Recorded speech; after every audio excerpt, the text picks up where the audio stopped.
Hey guys, bryonato here again, and this video is going to be my speedrun tutorial for the Ark. The Ark is a pretty infamous level in the Titanfall 2 speedrun. It's the second to last level in the game with a really hard skip and just a bunch of craziness that can happen with some bugs, a little bit of randomness. Needless to say, this level can be pretty frustrating, it's just mainly considering the time that it comes at in the run. Um, it's home to 6-4, both Barker and 6-4 skip, which are some pretty tough skips that have some variables to them that you can normally control on your own. But ideally this video will serve to help you with both of those. Hi Sway. So the first thing to do here when the level starts is you're going to toss your grenade out. And so when you toss your grenade out before the Viper cutscene starts, it'll actually give you 4 grenades after Viper comes up. And so through this whole section, this section is like just on rails. There's nothing you can do to influence it or anything. So you just chill out the entire time. So we're actually going to fast forward through this.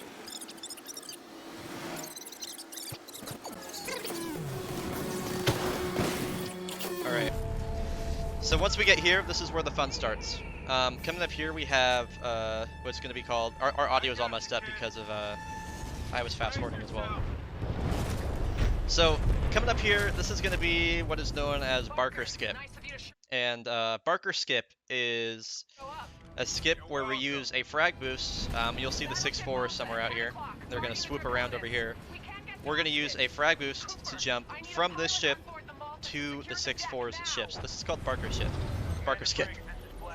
And so I was a little bit late for it, but the idea is you're going to be using an audio cue to time your grenade, and then from there we're going to use a grenade boost and jump over to the 6-4. So let me do my best to explain this for you guys, because this is this trick is a handful. You're welcome. So normally, what's going to happen is the 6-4, after they're going to talk to Sarah and they're going to say Commander Briggs. When they say Briggs, I'm going to pull the grenade. The crosshair will normally pulse. The crosshair when you have a grenade cooking is going to pulse. I'm going to let it pulse like, and unfortunately it pulses on like different times. So I usually let it pulse like 1.5, maybe 2 times, and I do a slide and a jump. But the main thing is the grenade pull timing. I'm also, I guess something else I should note too is that this part where I'm standing is usually the lineup I use for it. You'll see there are these little here. Actually, let me do this monitor capture here. Oh wait, that doesn't work. Right. Okay. You'll see there are these like little dots right in front of me. Just kind of I'm gonna line myself up like right next to those. I'm gonna aim just above the ship. You can see where my crosshair is. That's about where you're going to want to be looking, and then when after the 6-4 say Briggs, that's when you pull the grenade. So to secure the deck now. Commander Briggs, this is Blackbird 6-4. There we go. BT, we need a fastball. And so that's Barker skip. That's Barker skip. It actually went pretty well, all things considered. And so basically the timing is this is a skip similar to stuff like Dome Launch or I'm trying to think of another trick this compares to. Similar to tricks like Dome Launch and I can't think of the other skip, but it just benefits from you practicing it over and over and over and over and over. This is not easy. This is definitely a tough one. And so there's kind of some other variables you have to consider too. The way that the grenade rolls when you drop it. So the way that grenade rolls when you drop it, sometimes it'll just kind of stop right at your feet. Sometimes Barker will be tilting toward the 6-4, and it'll kind of roll off the ship. You kind of have to time your slide as to when the grenade, or which way the grenade rolls.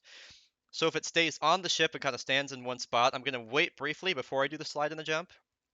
If it just rolls immediately toward the end of the ship, I'm going to do an immediate slide and then jump. Some other things that also can affect the way that your double jumps work here is if the Barker can be tilted up or down, his ship can actually be moving up and down, and the 6-4 can be at different positions too. So there's just like a lot of different stuff that can go wrong here.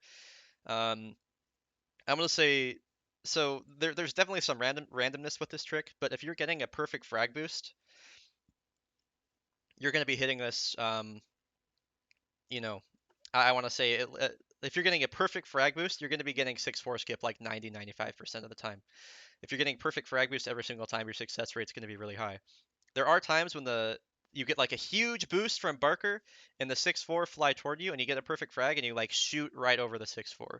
Or there's like you could just get some really fucking bad RNG where you get a perfect frag boost and you just couldn't get to the 6-4 either way, and that's just kind of Titanfall 2 is a great speed game, but like any other great speed game, it's not without its random moments. So that's just kind of that's just the way it is.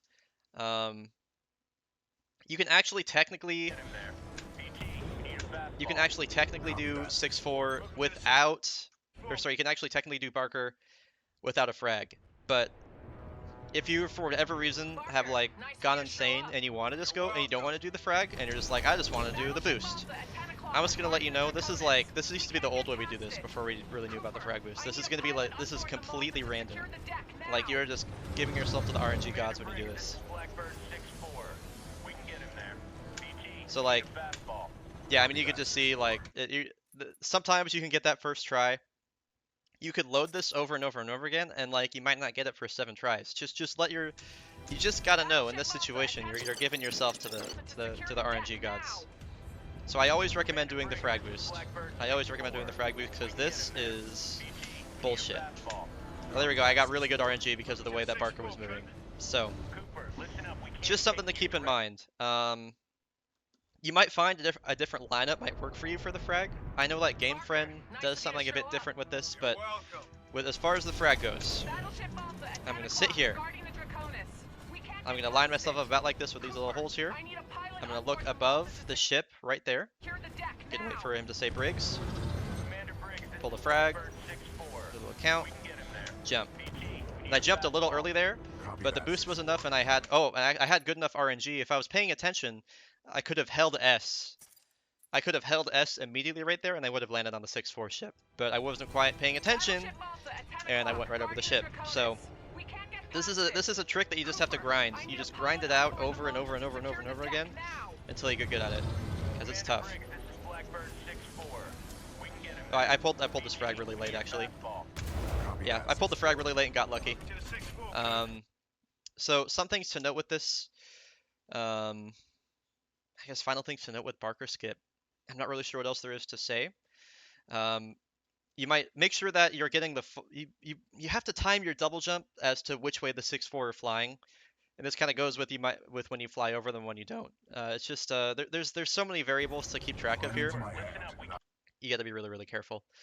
Yeah, I'll get to that back room once we start talking about 6-4. So if you don't want to go for Barker, you just have to keep in mind it's going to cost you around upwards of 30 seconds. This is a big time-saving trick. It's, you know, if you're just starting the game, if you're just starting to run, you know, this is probably not an important trick to go for. But if you're trying to go for times that are, you know, 145 or less, you should be going for this trick. If it's your first run, you know, I mean, you might give it a few tries, but then just do it the old way.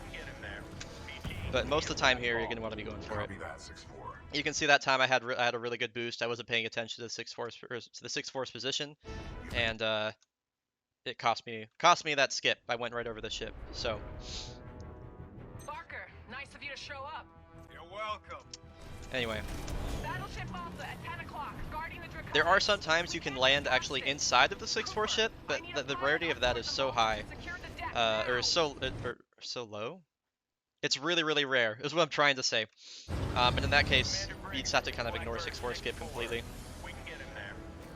So now once we get here, I'll talk about 6-4.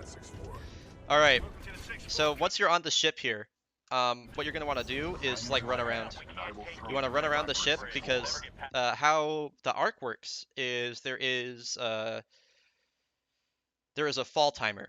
So if you're falling for a certain period of time, the game just auto kills you. If you played like Halo 1, or Halo 2, you might remember this. If you fall for a certain amount of time, the game will just kill you. On certain levels. I think it was more in Halo 1 than it was in Halo 2. In any case, so sometimes when you land on the 6-4, the game gets confused, and because the 6-4 could be moving like straight down, the game will read you as falling. The best way I found to avoid this is just kind of like run around the ship in like a big wide circle. Sometimes when you do this, the game will still kill you. In that case, the best thing to do is revert to checkpoint like immediately. It'll either take you back before Barker skip, you have to do it again, or it'll take you back before the ship, and like you just kind of have to maybe try jumping around or something like that. Sometimes the game will just kill you here and it sucks, but the best way to avoid this is just to run around the ship. Um, so for 6-4 skip, there's a couple things to keep in mind with this. The idea of 6-4 skip is you run off the 6-4 before they actually line you up, and you get here like way ahead of before they're actually gonna line you up for it. And so the trick to this is you have to pay attention to the way that the 6-4 are moving. So the 6-4 have like I think Tasky said like 4 or 5 different positions that they approach the ship from. Sometimes they'll kind of move, they'll come up really high and then come down really low. Sometimes they'll be really low and they'll come up really high. The way that what you have to keep in mind here is how momentum affects the way you jump. So you'll notice like how they're approaching it like diagonal left. I'm gonna jump way far diagonal right, but I'm still gonna make it to the ship here. So I'll do something like this. We'll drop you off at the stern, and you'll have to work your way forward. Like that, and I'm still gonna end up getting here. So that's just kind of like some of the weirdness with 6-4 skip.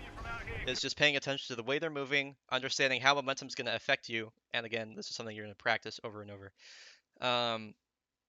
And so I guess another thing to note, there's usually 2 ways I'm going to do this skip. So the first way is I'm going to wait for the 6-4 to get about, like, they'll normally always come about, like, right here. They'll line up kind of sort of right above the doorway. You'll see, like, where my crosshair is looking right there.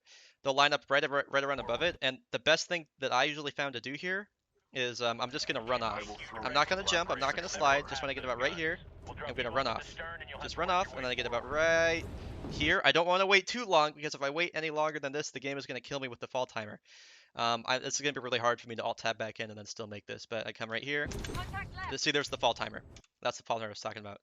And I'm going to basically wait till I think right before the fall timer is going to kill me, or when I think I have a good lineup, and I'm going to go. So like right here, and then jump. Ah, dude, it's so close. So this is actually a pretty tough angle.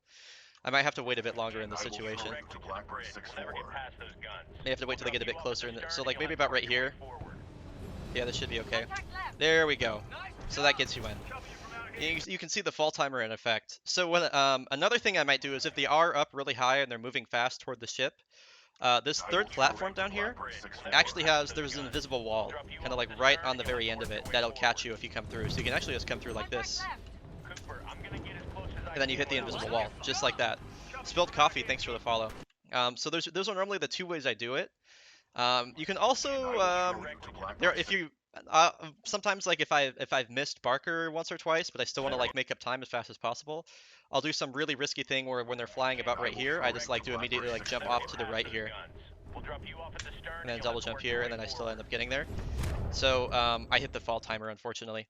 But that's just kind of an example of like some of the different ways you can approach this skip. If you don't want to do this skip, it'll cost you usually around like 10 seconds. And in that case, you can still jump off kind of early. So like even when he gets like about right here, you can just like jump before he even says go. So the main thing is that you don't have to wait for him to say go. You can always get there early. There's different variables with the way that the 6-4 approaches. And this is just one example. I could do Barker skip again. And then I'm on like a set RNG seed right now. I could do Barker skip again, and there'd be different. The ship would be coming in at a different angle. So it's about reading it right here. But most of the time, the most consistent way to do this is to wait till they're like above the door, run off, and then just double jump here. So once you get down here, you just slide hop all the way through. I usually like to cloak about right here when the guys are coming out of the elevator. And then they have a scripted movement out of the elevator, and so you can just walk right through them. So once you get to the elevator here, I like to stand in the back left corner, and there's a couple ways you can do this. Mine isn't like the only way to do it. I'm gonna wait for the little gate to start to open right there, and I'm gonna jump forward. I'm gonna sprint and jump forward, and then start air strafing. So let me see if I can get a better example of that. So right here, as soon as it moves, I jump. There we go. And that gets me out of here like this. Alternatively, welcome back, Sandfear.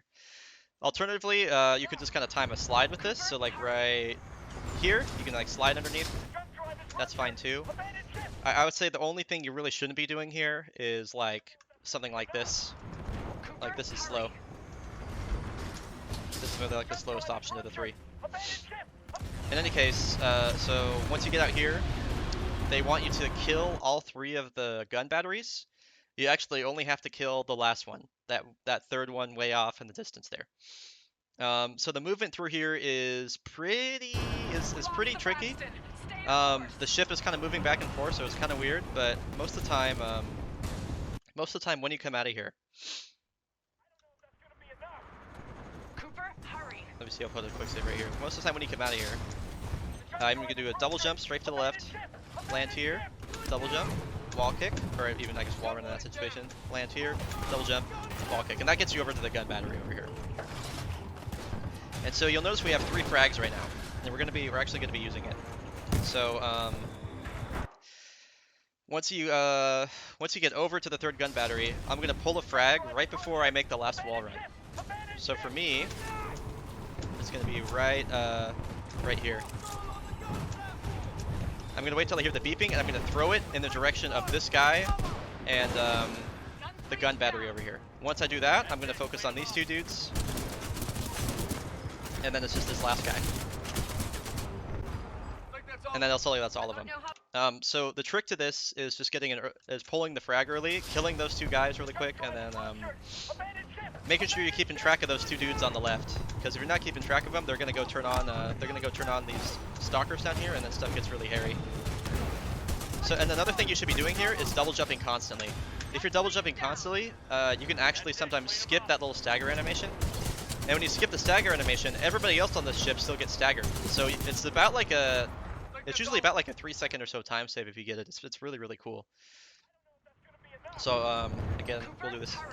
I'll show this off again rather. Come here, wall kick. Come here, pull the frag. Whoops, I meleeed instead of pulling a frag. This is a really late pull. There you go. I'd actually killed that guy too. Got the stagger though. Come down here, shoot this guy. He's dead. So, once you're here, you're gonna grab a Mastiff, fill up your Spitfire ammo, use the X dialogue option, and then we're gonna line up for early Sarah. So you're gonna stand right at this little kink in the fence. If you have more than 2 grenades, I recommend throwing 1 grenade because you're actually gonna want to use 2 grenades here optimally. And then you want to pick up fire stars after that. And it's easiest to pick up fire stars when the game just picks them up for you. You don't have to run around pressing E or anything like that. So I'm gonna throw away 1 grenade. Copy that, Bear. On my way. And so I'm gonna wait for Sarah to move briefly, and I'm gonna jump. Any ideas? Jump again. There. So once you're here, if you jump off Sarah early, her momentum is super weird, and it can just kind of like send you in all sorts of weird directions and make this really hard to do. So what I recommend is, what I recommend doing is waiting briefly before you do this. So I'm really gonna wait for her to even out about like right here. Once she's right there, we're good to go. But going any time before that is really risky because Sarah's ship moves around like super randomly. So like if I jumped right here, like right here. And even this is still a good example. Dang it, Sarah, she's being really nice to me. Sometimes she'll be moving like straight down, and you basically like won't get a double jump. Or if you jump too early, like like right here, you'll get shot up like straight up in the air. And then this is really weird. Sometimes you get to bonk off the ceiling, but generally speaking, it's just it's kind of safer just to wait here. If for whatever reason you don't want to do early Sarah, it's not that big of a It's really not that big of a time loss if you die, because you get a checkpoint right here, as if you're standing right here. You want to go like about when she evens out like this, and then you can go right here. You can make it to the top. He's not thinking. No, wait a second. Yeah, and that gets you over there pretty quickly too. So, after we get done with early Sarah, we're gonna do what's called room clear. It's gonna start here. So once you get on top of Sarah, as soon as you slide off, hey Tron, you're gonna cook a grenade here. So let's see, I might actually die to the fall timer here. Probably should have waited. No, we're good. So wait for Sarah to even out. Then we're gonna slide and pull a grenade instantly. Throw it over there to those guys. Pull another one and throw it right here. That eliminates pretty much everybody here pretty quickly, and we can really start with room clear. So how room clear works is there's a few set groups of enemies that you have to kill, and then the 6-4 takes care of the rest. So these groups of enemies are going to be, I'll walk through this and then I'll walk you through it. Oh, these guys right here. Then you come over here, you take out these guys right here, usually. Again, I'm just going to run through. There's going to be 3 of these shield guys that spawn down here. You take these guys out. And then when you take these guys out, there's these 4 guys that run up the stairs. You grab them. And of course, once you were to kill those guys, you'd come up here. And there's all these guys up here, and you finish these guys off. So, there's definitely like an optimal way to go through this, and I'll be sure to explain this for you. Alright. So, let us start. Any ideas? We're gonna run. What do you need me to do? We're gonna do the slide. Instant pull a grenade. Throw it. Cook the next one. Throw it. Kill off any stragglers. I'm gonna be looking for fire stars here. Don't have any fire stars, that's fine. We can get fire stars down here. Start killing these dudes. There, I have fire stars now. That's really good. So once you kill these guys, you come over here, go to where these guys are spawning, throw a fire star down. You can actually get them as they spawn right here. Look at that, they're dead. Pretty cool. Come over here, you can catch these guys as they're coming up the stairs. There, got them all as they're coming up the stairs. Now you switch to the Mastiff. You can usually get the Stalker as he's coming out, throw a fire star down here, and then just start fucking wailing away.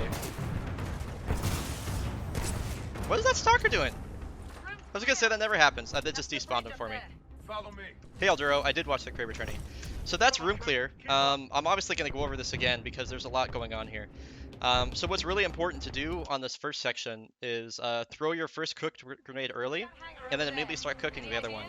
That's gonna that'll allow you to just basically you spend less time waiting for the grenades to explode, right? So you throw this one here, start cooking this one, throw this one down, kill off any stragglers. There. I'll usually do like, oh cool, I have a fire star. Cool. So I'll come down here, do a wall run. I just use hip fire for all these guys. Now I'll immediately come over here, throw a fire star down. Whoops. There we go. Throw a fire star down. Eliminates them really easily. Sometimes you might get here kind of late when these guys are just coming out, or they have already like ran out right here. And so like the best thing to do is just try to identify like which one. Keep an eye on which ones are which. Because like if you're killing those guys, the 6-4 takes care of the rest. Mastiff up here is really useful because it like shreds stalkers. It absolutely destroys stalkers. And there's a few of them up here. I like to double jump when I come up the stairs because the ship will rotate a lot. And if you're on the stairs, the game will just like make you slide off. Throw a bunch of fire stars down here. And again, the 6-4 will usually like take care of the rest and then despawn any enemies down here. So I'll run through this one more time, just because I know this is kind of like a lot at once. Actually, let's do this in slow-mo, eh? Let me see if I can do this in slow-mo. I guess I didn't have to do this part in slow-mo. Alright, so we'll wait for it to even out. Okay, jump, pull grenade, cook grenade, throw grenade, cook next grenade. I think I might have thrown that a bit far. I did. So we'll throw the next one right here. Try not to die to our own grenade, which I've definitely done before. Peel off any stragglers. This guy's the last straggler. They've already got fire stars, which is good. Come over here. I usually like to jump off the rail. So we'll come down here to these guys. Grab the wall, please, Coop. Okay. Start wailing on them.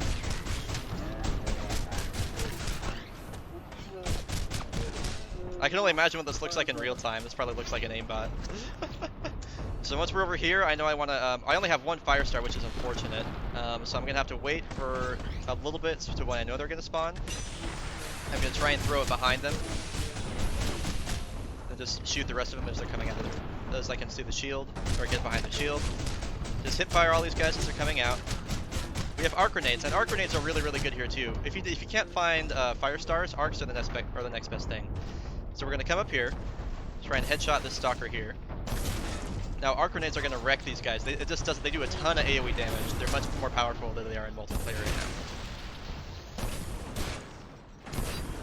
And just like that, they're all gone.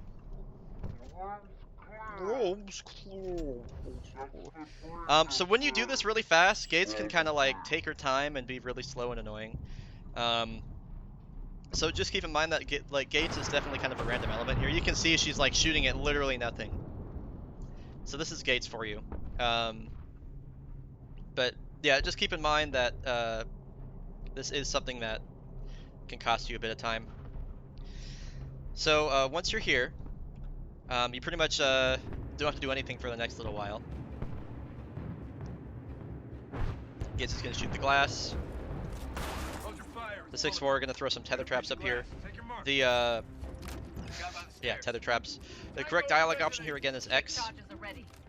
Hey, Admiral Bob. And we're going to wait for the 6-4 to do their stuff. So you can just run through here, you don't have to do anything. I usually just run up the railing. Get to the terminal here. So, once you're here, I mean, this is pretty simple. Generally speaking, you're just going to use like, I usually use a controller for this because I like the analog, but you're just going to use like D and S. Just use like D and S kind of alternating, or back right, and or down and right, and in between. And I usually get there pretty simply. You don't have to get like directly behind the Draconis. The game is pretty generous as to like where you need to be, but just kind of like in the general vicinity behind it is where you want to go for that. So because we did Barker skip, what we need to be careful of here is we need to stand away from the window. So if you're standing next to the window, the game will actually crash to menu. So you're going to want to stand away from the window. I normally also stand back here because there is a famous clip of me. And I'm not sure why this happened. I've never seen this happen before. I'm actually going to show it. There is a famous clip of me waiting right here. And Barker's ship just decides to, you know, come on through. This was in an all helmets run like months ago.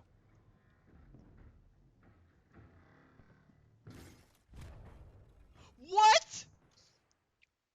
So this is why I always stand to the left. What the fuck?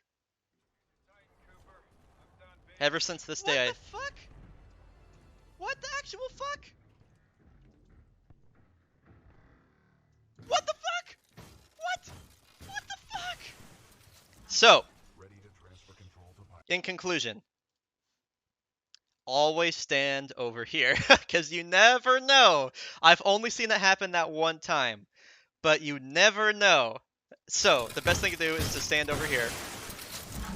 As soon as BT says ready to transfer control, you're safe to run at the glass.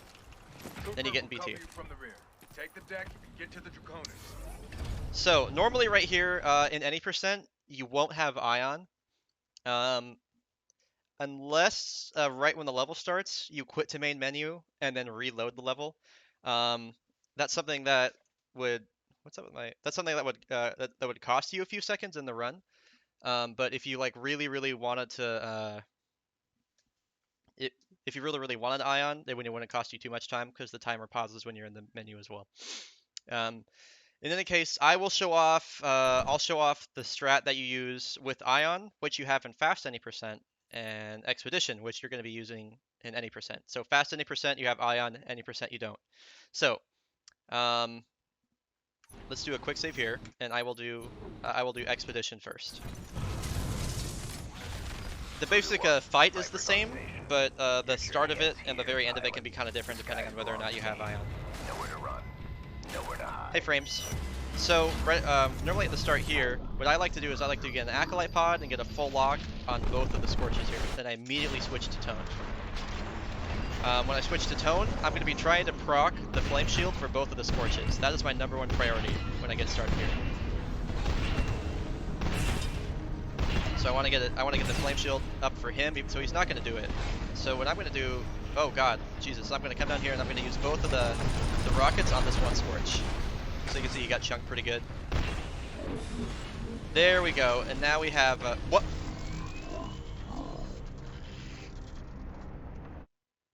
That has never happened before. Can I get a clip? I'm gonna leave that in the tutorial. That has never happened before. I literally just double killed both of the Scorches with one punch. That is like, I double killed both the Scorches with one punch, dude. If that happens, that means you get really fucking lucky. I've never seen that. Okay, well that kind of messed me up, but shit. Let's see it again.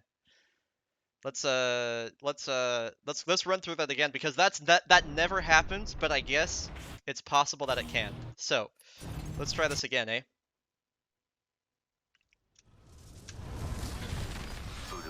Caboose, you can ask. You can ask Caboose. It's fine. Here, pilot. The skies belong to me. That is pretty sick. Nowhere to run, nowhere to hide. Okay, so normally, okay, so what I was saying is I do a burst of acolyte pods and I immediately switch to tone. And again, I want to proc the flame shield with the Scorches as fast as possible. That's my number one priority here. There we go. So I proc both the flame shields. I unleash the barrage. I'm gonna try and hit crits. There we go. 1, 2, 3. Okay, so I have 1 bullet left. There we go. So ammo management with tone here is really important. Yeah, ammo management with tone here is really important. And if you're not good at swap reloading, which by the way is when you swap to another Titan loadout and then swap the one you were using, it's faster than reloading with tone, is really important. So ammo management on these first 2 Scorches is essential.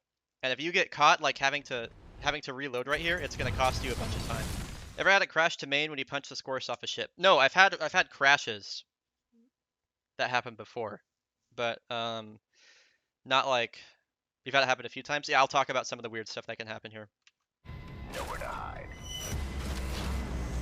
Yeah, proper ammo management here is essential. So we do the acolyte pod first. I'm gonna I want to keep my shots really accurate, and don't want to get anything cut up on flame shield. There we go. So I proc both the flame shields. Rocket launch at both these dudes. There you go. 1, 2, 3, and I go 1, 2, 3. Rocket launch. I have 1 more shot left. So I'm probably gonna shoot him once and then melee. Then I can do a swap reload, and then we'll work on Viper. So there's some pretty funky stuff that can happen with this first section before we get to Viper. If you do decide to, I'll get to Ion after this too. If you do decide to try and melee some of the Scorches when they're kind of next to the end of the ship, sometimes one of the Scorches will make a motion where you can actually you're actually able to melee him off. Like right here, the Scorch down here, you can actually what'll happen is, so sometimes that'll happen, and that's obviously a very quick kill, but there's a couple things that can happen, and it gives you an instant 76% core, which is like pretty sick. There's a guy in my chat right now, Backroom DST, that says you said it crashed to main, so that's a possibility. There's also another possibility that you can have like a BT has a weird, I want to call it an out-of-body experience. So what happens is you melee a Scorch, and then BT's model actually just crumples, but you're still in BT. So like you see BT like ragdoll and then die, but you're still in BT. This actually happened in my all helmet submission for AGDQ this year, which was really nutty. But that's like a risk, and when that happens, you have to revert to checkpoint and start Viper fight over. So getting a melee kill like this is a huge time save, but it comes with significant risk, and so that's just something you have to keep in mind when you're doing it. I want to wonder if I can like get it here. I think it's gonna let me. I got melee punch. I got like damage boosted here too. Yeah, it's probably not gonna let me. But in any case, something you have to keep in mind is that's a weird thing that can happen. So let's cover the beginning with Ion real quick now. So we'll use Ion instead. And so Ion is pretty similar to Expedition. That's a bit different. You're still gonna be using your I say your Q, but your one of your main cooldowns here. So I'm gonna be using I'm gonna use laser shot. I want to try and get a crit if I can. I gotta get 2 laser shots on the Scorch. And I want to just hit him a bunch with the main cannon until this other Scorch comes down here. So the other Scorch is here now, and now I'm gonna start. There's the same thing. It's the same thing with tone. Really simple. I'm trying to get an example of the melee thing here. He just doesn't want to go off either. Okay. So once you get down to Viper, here's what we do. So sometimes they'll put out tether traps. So first thing you should do is shoot the tether trap, because these guys will like ruin your day. You do 2 shots on Viper, missile barrage, Ronin, sword core. Oh, we got really unlucky. Sometimes he does this. Oh wait, actually we got really lucky. So if he does this instant flame, or what is it? If he does this instant, whatever it's called, flight core, that's just unfortunate. There are times when he does a flight core and he stands in one spot and you can still kind of hit him. So the Viper, there's a lot of variance in Viper, and you gotta know how to play around it. Really, really important how to play around it. So I'm just gonna kind of do this fight over and over just to show you all the different things that can happen. Your journey ends here. It's really important to shoot the tether traps before you get to Viper, because if you get to Viper but you're stuck in a tether trap in sword core, you have to phase dash to get out of it. And when you phase dash to get out of it, you might end up behind Viper. And when you end up behind Viper, he'll like jump to the other end of the ship and then jump back, and it's a big time waste. So lots of stuff to be careful of here. There we go. Tone. There, okay. Lost a bullet there. Flame shield. There we go. So this would be like a really, really good fight. Yo, Kuo! Thank you for the 9 months, man. Let's see. Ronin, sword core. There we go. And then so sometimes you can actually finish him off. There we go. You can finish him off with the Ronin shotgun there. It's always good just to get a quick 4 shots off on him, and sometimes you can finish him off and he'll die like that. Other times you'll get him down to 1 HP, and then the Markicorn, thank you for the host, man. I appreciate that. I'm in the middle of a tutorial, so I'm gonna keep the thanks brief. But Kuo, thank you for the 9 months. Markicorn, thank you for the host. It's always good to just shoot off your 4 rounds of the Ronin shotgun at him, because sometimes you'll kill him outright, and then other times you'll get him down to 1 HP, and the salvo core rockets will like kind of miss him. Not salvo core, the tone rockets will miss him, but then they'll like come back around and hit him again. It's possible to actually 3-shot Viper with like in 3 sword swipes, but doing that before he does his flight core is really, really, really, really hard. In any case, if Viper gets left with 1 HP and you're at it and you've used all of your shotgun shots, if you're on fast 90%, you switch to Ion and use laser shot. It's really accurate, does a lot of damage. If you're on radio 90%, use expedition and use this and acolyte pots. Other than that, that's pretty much Viper fight. Viper fight is definitely one of the tougher boss fights in the speedrun. I think the only tougher one would probably be Sloan. But yeah, definitely a weird fight. So this last part's pretty simple. We're just gonna fast forward through this. Okay. So once we're over here, you're gonna see Viper jump at BT. You have to double jump here. And then once you're right here, I like to stand about like right here next to Viper. And like right before his dialogue starts, a hitbox becomes active, and you can actually one-shot him with the Mastiff. Right there. Right there. So one more time, I'll show it off one more time.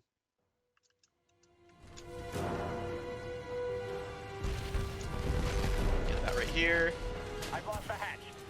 Some of them might take you a couple shots. In any case, the Mastiff is the best weapon to use there. So, no, it doesn't matter which dialogue option you choose. After that, the rest of the level is an auto-scroller. And that is the arc. The arc is for coming at the very end of the level, or the very end of the run. It's a pretty difficult level. There's definitely some weird... Oh, that's his hatch. I was like, what the fuck? That's the hatch. There's some like weird kind of randomness.